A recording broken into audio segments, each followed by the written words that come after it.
There was a lot much more at stake in this case. Let's bring in for some context attorney Emily Compagno. Emily, good morning.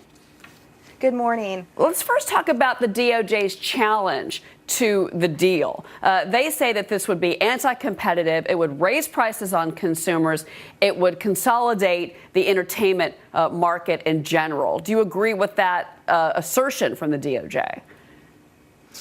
Well, AT&T makes a lot of arguments against it, and here's what they've been saying. Number one, they argue this is a vertical merger. So because they don't already own a TV content, this isn't subtracting a competitor from the marketplace. So they argue on its face, it passes regulatory muster.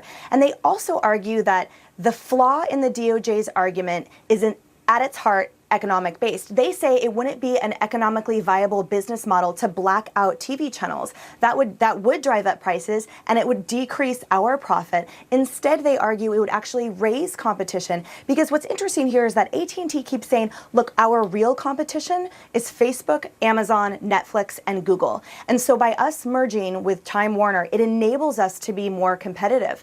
And they have two main reasons for merging, really, aside from kind of getting that competitive edge with Verizon. It's number one, to develop that online video faster, so to become more competitive, which they would own. And secondly, it's marrying the consumer data of AT&T with Time Warner's content. And that would enable them to make profit by targeted advertising, not regular advertising. So the profit there lies in that gem. It's interesting. Now, on the other side of this, AT&T, as you mentioned, they make several good arguments to why this would not affect the consumer. But when the DOJ says consumer pricing, you have to give a little credence to the DOJ's argument here, because their point is that if AT&T controls not only the devices, the bandwidth, the networks, whether it's 5G or less, that they've got the power to either slow down your phone, slow down your service, slow down your internet, slow down your device, and then if you want, say, to watch Netflix or you want to watch a Time Warner program or a cable channel on your phone, they've got the power to, basically ask you to pay more for that type of service, which is really, that's the industry that we're in, though, right now. That's the industry story. Do you think that the DOJ is going to hang themselves on that argument? And I don't mean hang themselves, but I mean focus on that argument? Or do you think that they're going to go another route, maybe with the fact that, CNN has been critical, a Time Warner-owned company has been critical of the president? Does that come up?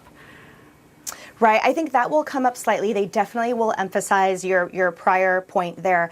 And really what AT&T responds to that, though, and what they will bring in a ton of economists to prove in court at this bench trial, is that it's almost a good faith argument, and that they've built in conditions. So AT&T will argue, look, we have here in this deal built in conditions that we won't black out this other channel, that for 7 years, if there are disputes, we will take certain steps so that you can rest assured we aren't in this to raise prices in that way. We aren't in this to deliberately undermine the consumer. And what's interesting, too, is that if this deal doesn't go through, then AT&T is on the hook for a $500 million reverse breakup fee.